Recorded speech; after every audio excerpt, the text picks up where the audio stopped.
Good morning. During this week, we are exploring cutting-edge risk management techniques and approaches to improve decision-making and contribute to the performance of our companies.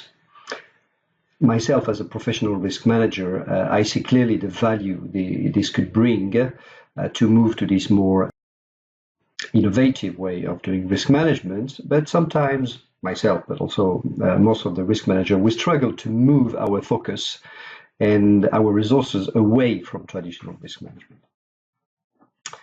We are dedicating time to tasks that are considered mandatory, required by specific stakeholders like the board, internal audit, the regulators, and sometimes suggested by smart consulting firms or based on some risk management standards. Now, switching our efforts to support decisions instead can be seen as a radical jump, a huge jump, and significant change in the way risk management is contributing to the company. In fact, I don't think so. I think this is a continuum, and we can progressively switch our focus from one to the other. The purpose is to share with you the journey I have followed in my company, and I'm not completely finished. I guess we're never finished, but at least you see the strategies that maybe are also applicable to your situation. And I have worked quite often this terminology of risk management 1.0 versus risk management 2.0. Let's say for the sake of this demo and this presentation, I will use this terminology, even if it's not perfect. It's really an oversimplification, but let's use that. Risk management 1.0 is, we would say, the more traditional approach that we have seen emerging in the years 2000s following various scandals and some corporate governance requirements. While risk management 2.0 is a more innovative approach that has emerged from more mature organizations willing to manage efficiently mega projects or strategic shifts. The objective of risk management 1.0 is to improve the way we control the company, make it a bit more risk-based, and provide the management, the executive management, but external stakeholders with the assurance that the unwanted events are kept in an acceptable level and that they are properly managed. So one could say in your car, this is your brake. Again, simplification, I'm sorry for that. Risk management 2.0, on the contrary, the objective is to improve the performance of the company, very clearly. That's the direction. We want to provide management with tools to improve decision-making that are including or considering the risk associated to this. And that's the same for the external stakeholder. They want to have a risk-adjusted future performance, or have a feel for the future performance with the risk associated to this. And that's the engine. So in this case, we can say, okay, that's the performance. It's more like the engine in my car. Those two, at times, they seem to be opposite forces, but as a bare minimum, they are disjointed. And the question for us as a professional risk manager is really, where should we spend most of our efforts? Where do we contribute most to the success, the future success of our company? And obviously, there's not a single or simple answer to that. Talking about simplification, let's take the example of this Formula One car. If we could classify, for example, that the performance comes from the engine and the gearbox, that's pretty clear. And then that the controls comes from the brake, the software, and the steering wheel, because we want those elements typically here to make sure that we go from point A to point B safely.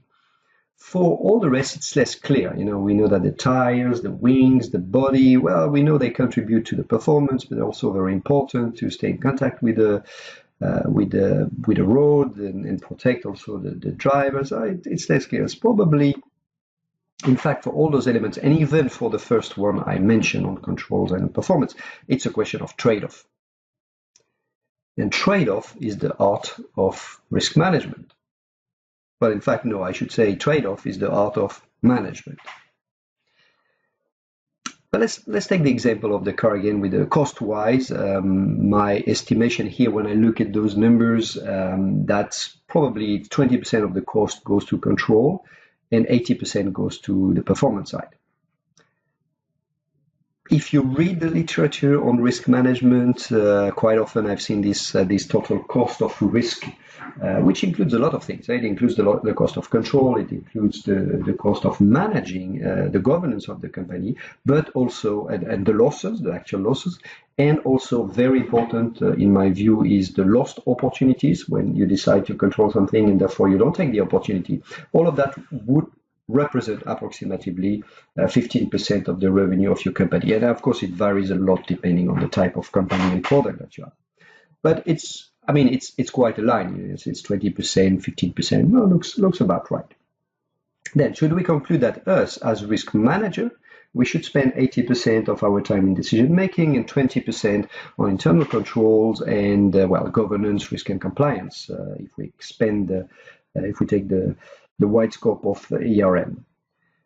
Of course, the answer is not simple, and you need to identify yourself in the conditions you're in, your organization, in particular your function, where you can most contribute. A simple calculation tells you that if you improving the control side, 20% by 30%, is equivalent to improving the performance side by 5%. So, what should you choose? Well, I'm really sorry for this presentation, but I'm not going to give you just a one single answer. It depends. And it depends on many different things. I'm listing a few here, like, for example, your industry. Are you in an industry that is very well regulated versus an unregulated industry? Obviously, a regulated industry tend to put you in a corner already, or there's a lot of requirements related to that. The second important dimension, I think, is where is your company in its life cycle? Is it on one hand, is it a startup, or maybe sometimes a company that needs to reinvent itself, change the strategic model, its business model, versus a well-established brand for a long time? And the reaction from the stakeholder will be different. The stakeholders, talking about them. Are you a listed company where you need to produce results every 3 months and be penalized if something's wrong, a very short-term view, versus a private company, maybe family-owned, with a long-term strategy, or can absorb some risk on the short term and then look at the long-term strategy? Yeah, of course, the positioning of risk management will be very different. Are you talking to consumers directly, a large spectrum of consumer, or on the contrary, you are having a very stable B2B relationship with other industries? And also your management function. Where are you reporting to? Is it you're part of the strategic planning team, or you're part definitely on internal control? And finally, where is your risk management function reporting to? If you are integrated in strategic planning, it would be very different than if you're integrated in internal control, chief risk officer kind of organization. So this can you can use that as try to identify where you are. But the last question, and I think it's almost the most important, is where are the low-hanging fruits? Where are the weaknesses of your company? Is it more on the strategic planning and project management side, or it's no, we have weaknesses in the way we control the company and we have too many incidents? That will give you maybe a starting point for where you are today and where you want to go. Typically, risk management has been added to existing management mechanisms to make sure that risks are thought of more objectively in the first place and from the start in those different activities. And initially, we have tended to overlay a risk management process above all of that, to encapsulate all of that, make sure we have common basis. And this is what we have done in Risk Management 1.0, put in place all those common sense elements that will help us do this. having a risk universe, having a risk appetite, a risk committee, risk reporting in a certain way. What are the controls? What are the mitigation plan? And what are the risk owners? So we can discuss those risks objectively. We can having a common language so we can share with internally and with other stakeholders. We know there is more to it and we can contribute more on risk management 2.0 to support decision making, to have a risk-adjusted strategic initiatives or risk-adjusted for a typical company that would be a major product development project, a business transformation project, but depending on your industry, it can be also a construction project, whatever is of significant size, or portfolio management of products. Huh? And finally, risk-adjusted budget and business plan. My strategy with this has been rather to progressively move from the traditional activity to more advanced innovative approaches to risk management. And I'm putting here like a list of ammunitions, bullets you can use to get to that point. And sometimes for me it's difficult to classify, is it still risk management 1.0 and it's an improvement on 1.0, or is it already something that is really advanced and seriously helping decision making? Well, I'll leave it to you to decide that. But all the things that can be done immediately, in my view. So let me list them, and after that I will have some examples how we are actually executing this. The first one is a risk appetite by design in the policy with a clear delegation of power. And what I mean here, if you have a well-written policy, it should define the scope of the policy, the coverage, the governance, and the objective. So what do we try to achieve? When you write your objective, you should be able to express in a way that everybody understands the amount of risk the company is willing to take. And if you're really good and mature, you should be also able to express there the way you delegate this power. If the power at that level of the organization is clear how much you can take as a risk and how much you cannot. When you cannot, typically you need to discuss with another part of the organization. If this is clear, then you start to improve decision making, because on the front line they know very fast, and I think the speed is quite important. They can decide, they can make brave decisions fast, close to the front line. Here you start to improve the performance of the company. And the end result for risk management number one, you don't really need a risk appetite. It should be embedded in design in the policy. The second element is to embed all controls in existing business processes. Of course, it depends on how process-oriented is a company, but most of the large corporations nowadays, they have well-defined processes. In our case, this is our case, and what we've done, we are not creating controls for the sake of policies or for the sake of risk management. We need activities to make sure that a particular risk is well managed, or we reach a certain objective of the company. Well, those activities, they are happening somewhere in one of our processes. So we're working with process team to make sure that this is designed in the processes, and we don't need to reinvent actions and mitigation actions on the risk side. Integrate all GRC activity, governance, risk and compliance. A lot of things happen on internal control, internal audit, risk management, process teams, certification, all the things. If you have a common platform of risks and controls and a common process, they all, you will see a lot of duplication. That goes to my second point, the other point below that, remove all duplication. You are very efficient. You have a streamlined process for all the things. You remove a lot of the duplication that exists between those different activities.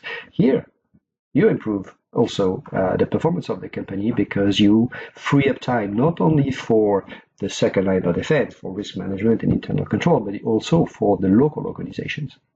And they are less frustrated also, I must say, because now they see the link and the logic behind that. Integrate all activities, remove duplications. Challenge the cost of control. Out of this list, this is probably the most difficult thing to do. I should say the cost of control plus the cost of lost opportunity. It's typically difficult. But if you really want to contribute to improving the performance of the company, you need to seriously think about, for each risk category, I understand the risk, I understand how much effort I'm putting in controlling this risk. what I would suggest, and the way we've started to do this, because that's not an easy exercise, there are a couple of risk areas where you have, or there is a consensus that probably we are over controlling. When this is the case, you may have the energy and the motivation from part of the organization to actually measure the cost of control. And if it's successful, you can deploy it to some other areas. Sometimes it's almost impossible, but it's really worth the effort. Voice from the front line in simplification. That's also something, in my view, extremely important.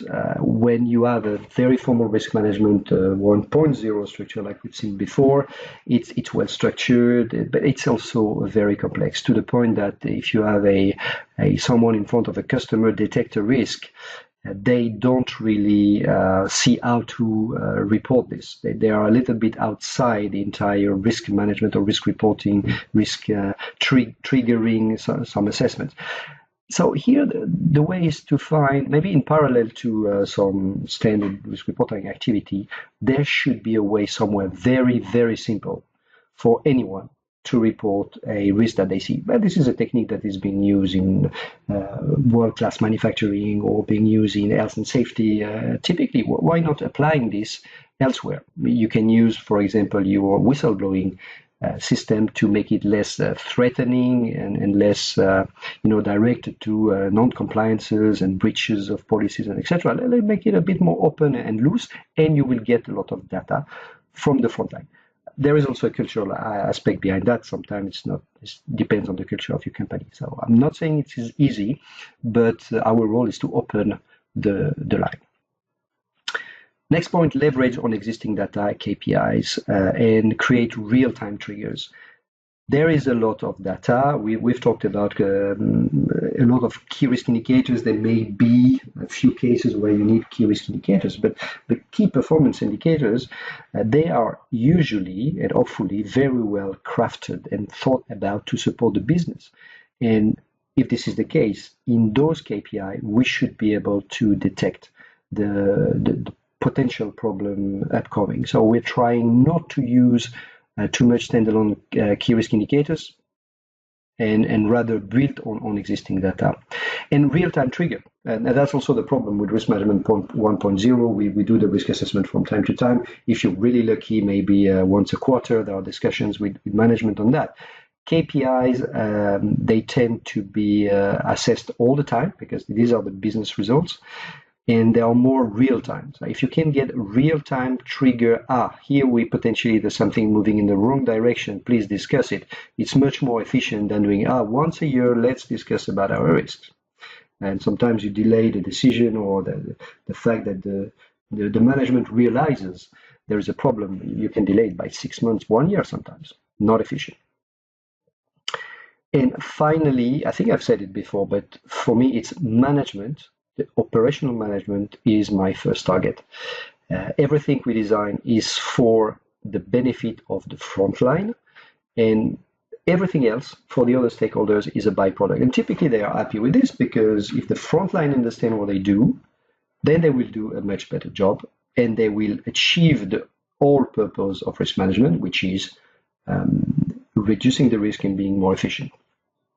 Therefore, if I summarize, Risk Management 1.0, you have put in place all the basic elements, and you have hopefully, if you have been successful, you have created a risk-aware culture. People understand the risk universe. They know how to discuss risk on a more objective manner. There are moments they can see that the management is interested with risk management, and that's an important topic. 1.5, or the next step, it's to embed everything you can, as much as you can, maybe 100% of it is feasible, into day-to-day. Risk management is management. Nothing different than that. And finally, you can move to a risk management 2.0 and support decision-making with all those techniques that we are discussing this week. I'm not saying that you need to have 1.5 behind 2.0. It's again back to my initial discussion that it really depends on your function, where you report to, your type of organization you have. But having these, if you're coming from the traditional risk management 1.0 environment, doing 1.5 I believe is a prerequisite for the risk management function, contributing seriously to supporting decision making. All these various potential activities for you that I was mentioning, they seem very simple in principle. Actually, I'm sure we have discussed that. You have discussed that many times in risk management. The difficulty is the execution. How do you actually make this happen for real? And here, my advice, at least that's something that has worked for me and for my organization, is based on one single principle. All the stakeholders that want to understand the risks of your company, they have pretty much the same question. They want to understand what are they exposed to, what's the scenario, of course, scenario, and what's the impact for me? Well, they may have different impact, but they all want to understand that. What's the probability of happening? So understand the scenario. What am I exposed to? The second question they have is, what are you doing about this, Mr. Organization? Am I happy with the efforts when it's going to be sorted, etc.? And third question, can I trust what you tell me? And quite often this third question is taking the lion's share. Unfortunately, we spend a lot of efforts on the assurance because this lack of trust, rather than concentrating on understanding the risk and managing the risk. Well, I'm not saying this is happening everywhere, but that's a typical bias. And the simple belief I was mentioning, we've been applying here, is to say everything we do, let's do it for the benefit of the management, the executive, the operational management, the one on the front line, the one who have to understand the risk. We're actually creating the risk when they do things wrong and are suffering from the risk. Why? The reason here is because if the operational management do a good job, then the needs of all the other stakeholders, they will be intrinsically met. The operational management understand the scenario. They are doing something about this, and they are doing something that they keep making mistakes. But the better you understand, the more you understand how much power you're allowed to take, how much risk you're allowed to take, how much power has been delegated to you, then you are making slightly better decisions. So you're managing the risk better, and you improve. By doing this, you improve overall on a portfolio of situations and decisions, you improve the performance of the company. And finally, for point number 3, it seems to be, well, that's more difficult. Not really. I think if the management is actually doing things to mitigate the risk, it means there is a way to demonstrate it, because it's real. And we should not ask for parallel reporting on that. For a second line of defense, to find those proof and to design this, it's more complex. Obviously, it's more complex because it's easier to just send a controlled self-assessment or a asking for another report specifically on risk, rather than trying to build on existing data. But if you do this and you manage to do this, then obviously you improve the efficiency of the company. The first thing you do is you free up time for the management. You have also more reliable information. Not easy, but again, let's go back to this. Whatever we design, it's for the benefits of the front line. Everything else, reporting, assurance, in my view, should be a byproduct. Okay. Do we do that 100%? No. But that's really our aim when we improve the risk management process. Let's give you a practical example how we have structured the risk management to effectively implement those different elements of what we called before risk management 1.5. What you see here is nothing different than the typical 3-line of defense model, but we have applied that principle to every single risk categories. Compliance risks, protection of assets, reporting risk, but also the strategic risks and the way we are managing the uncertainty on large project management. And that's important when thinking again of our objective to support decision making. It's important to remember that this can apply to anything. any category of risks. So if we start from the left-hand side, we have the operations. They need to understand their risk, they need to make decisions, they need to make trade-off every day. And if you remember, everything we do is to support these teams, better understand those risks, and do fast and brave decisions close to the front line. We do that for their benefit. And then we have made these, typically we would call the second line of defense, a team of specialists at the center that for any single risk category are actually designing the risk and control framework. And these people, in this team, we are bringing the policy owner, the process team, and the business owner. And this team is supposed to provide a guideline to the organizations, define the risk and control framework, and also report to external stakeholders if we need. Well, we need to report to external stakeholders, obviously. And this team, they understand the risk to the business. They understand the ambiguity because we have the business partner in this team. The other advantage is also that because of that, you focus on the right risk. You also have the process team. You do not reinvent additional controls or mitigation actions. You do not reinvent key risk indicators when you already have key performance indicators, because in this team we have the people who are managing the business and are managing the performance. And finally, the policy owner is there. So if the policy is not aligned in design, is not providing the risk assessment, the risk appetite from design, then it becomes obvious that we have a problem to make decisions. Just a word on internal audit. You see internal audit, the third line of defense. The only thing we have agreed with them is that we are using the same risk and control framework. Therefore, there is no controversy on what risk are we talking about. Is it important? What's the materiality? This control is not in place. What risk does it refer to?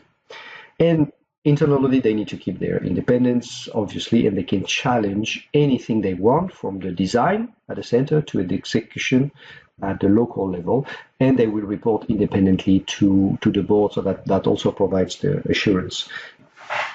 Let's keep illustrating how we have put in place those different elements. I'm talking about having a common risk universe, using a common control universe, and common set of information data we can use to leverage on those data and provide insights to the risk assessments we're conducting.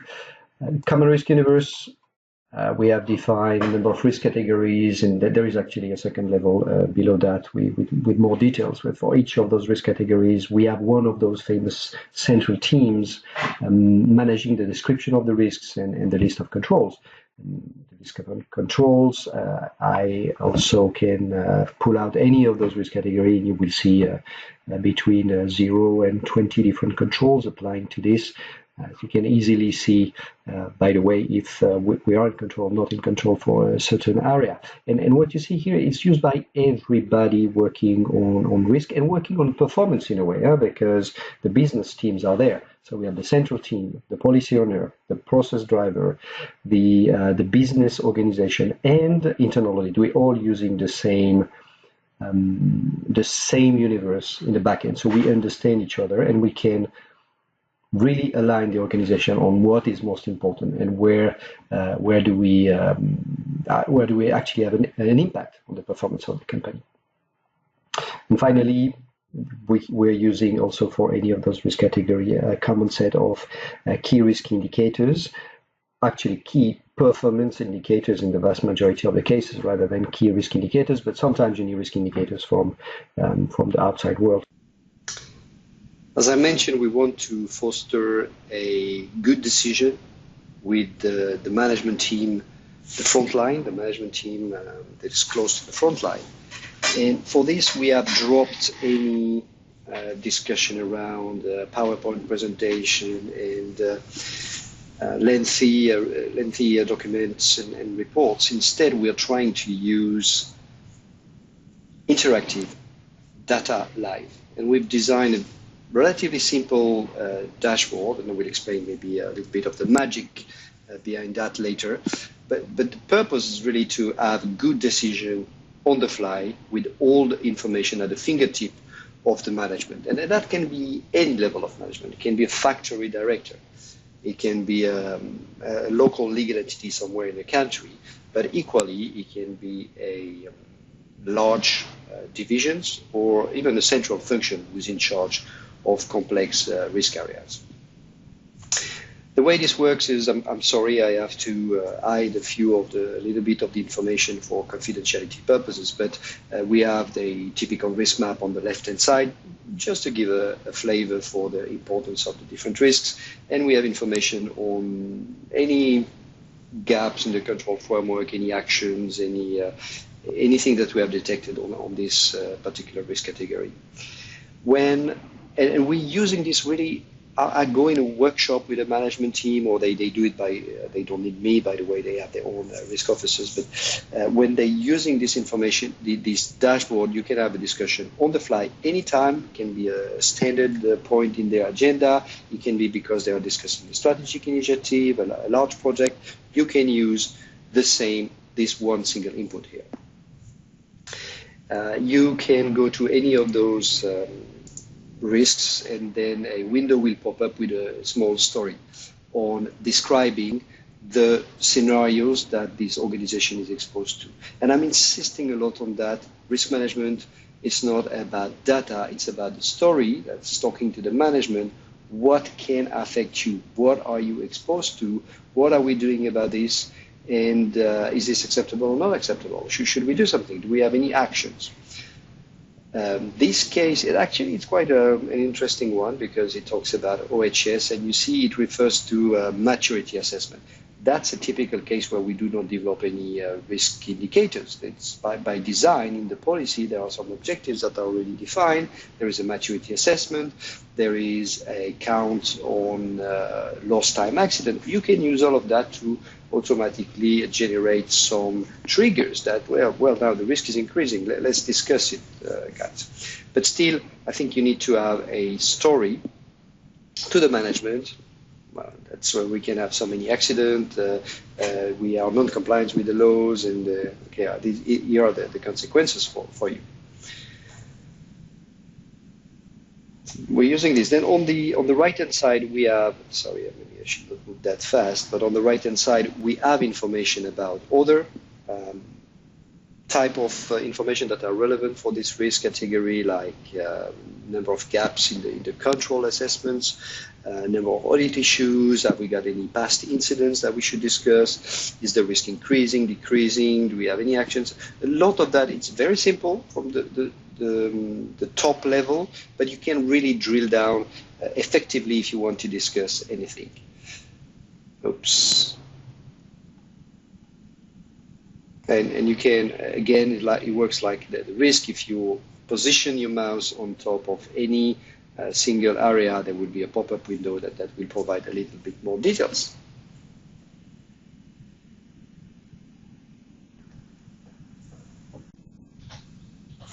This is how we are actually communicating all the information that a risk owner, risk assessor, anyone in the management should know about specific risks.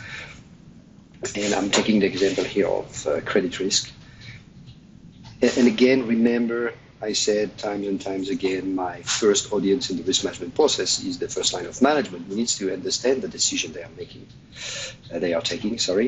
And you see here, for the example of credit risk, all the information that the central team has designed for the benefit of the local organization.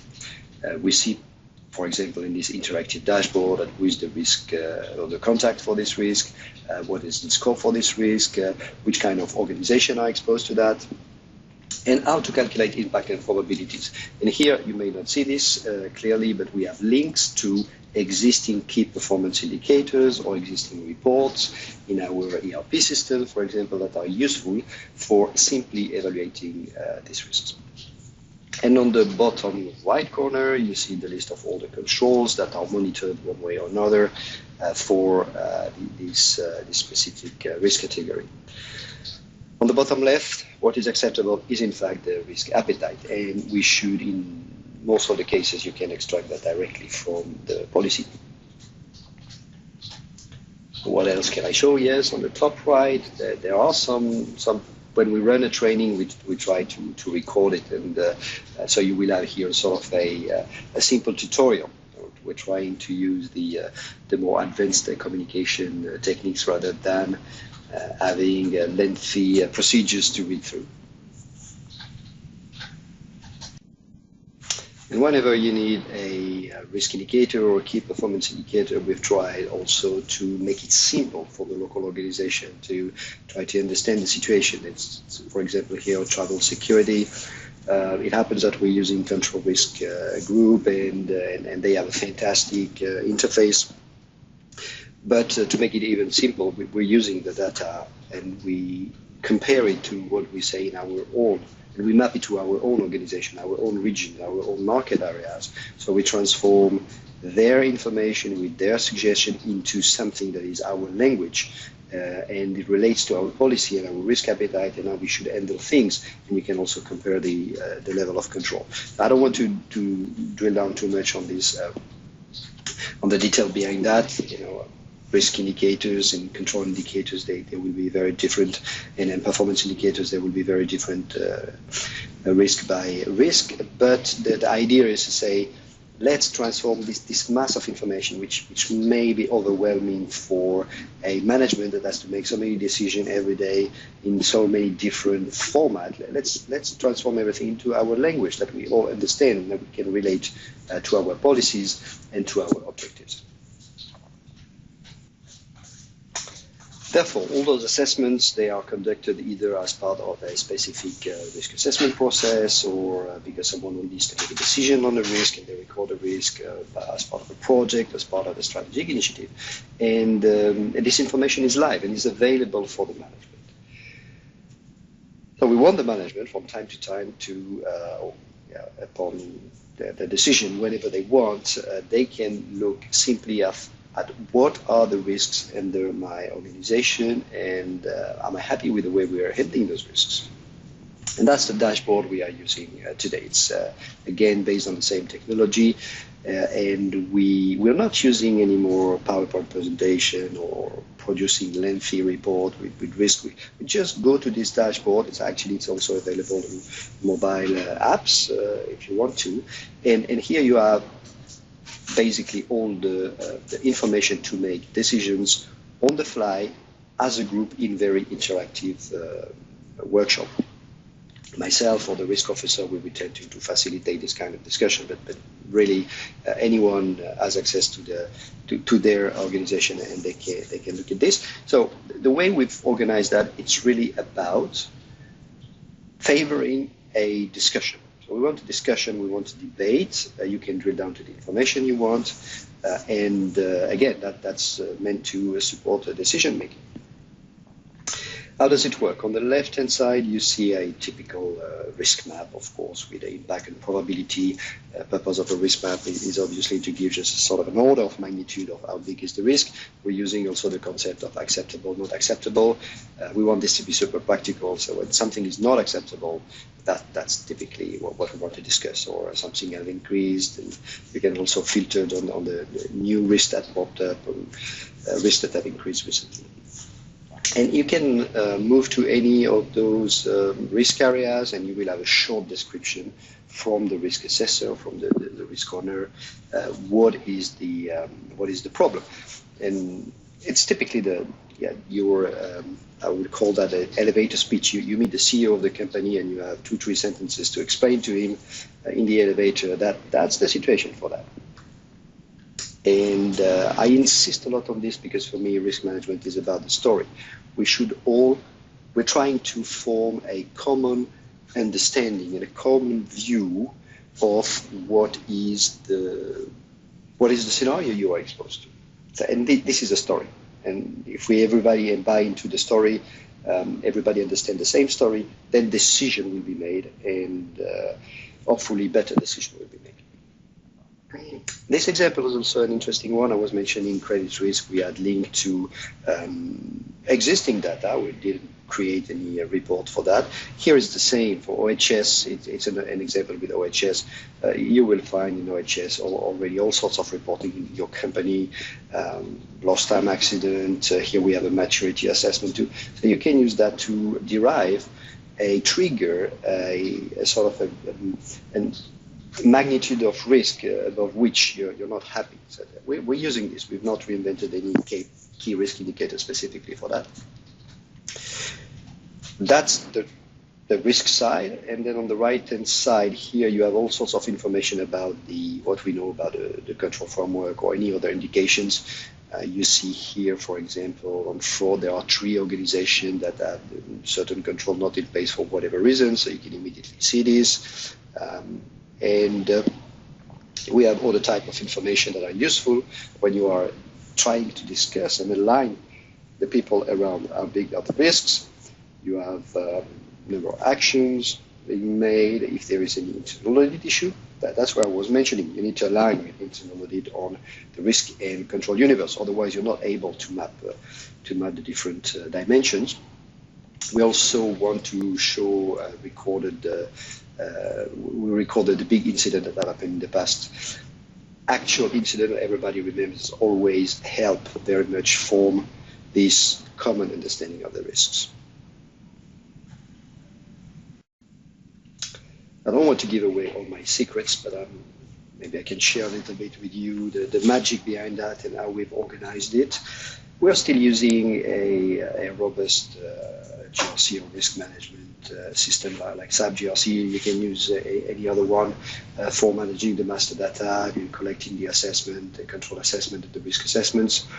And we are mixing this with the risk indicators from outside or the performance indicators from inside quite often. And we didn't find really a solution that was providing the simplicity and the interactivity that I was showing you before. There's a lot of very good things out in the market, don't make me wrong.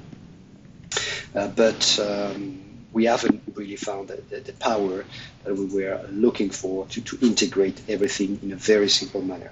Nowadays, there are solutions like Power BI or Tableau, where you can almost, even if you don't need an army of consultants or of your IT department working on this, you can do things that are super efficient, interactive, and keeping always in mind the interest and the simplicity for the front line.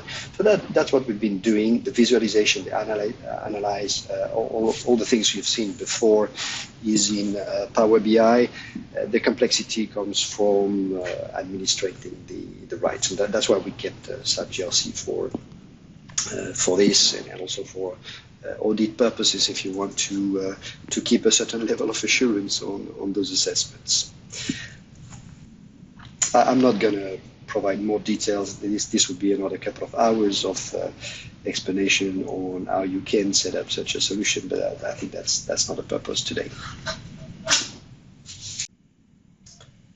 In conclusion, a few takeaway that, well, I believe it's important. I hope you will have one or two that applies to you, and you will find this session beneficial for your case.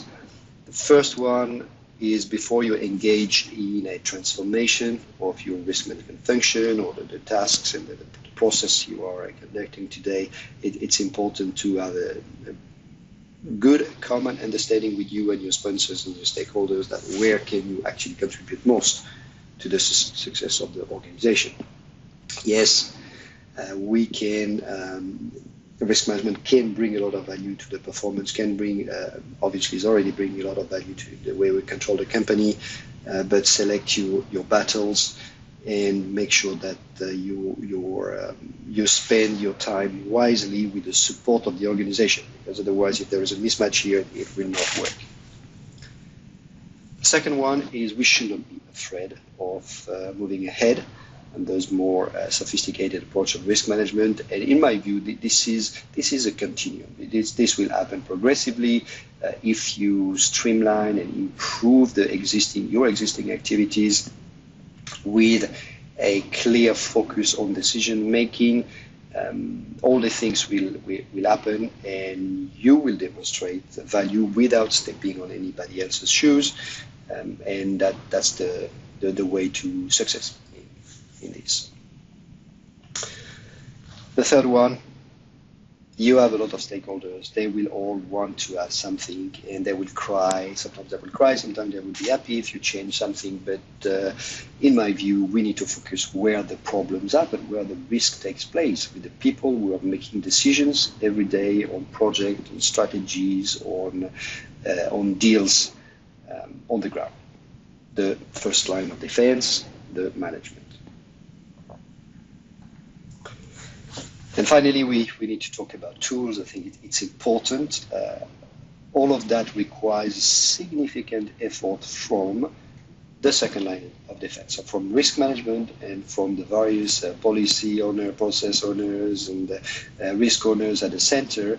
If we want this to work and simple and accelerate and improve decision making on the ground, we need to provide that information in a simple and efficient way to the management on the ground. Thank you for listening. I hope this presentation, or at least part of this presentation, was useful for you and myself. I'm really looking forward to this Risk Awareness Week to get some insights from you and other presenters. Thank you.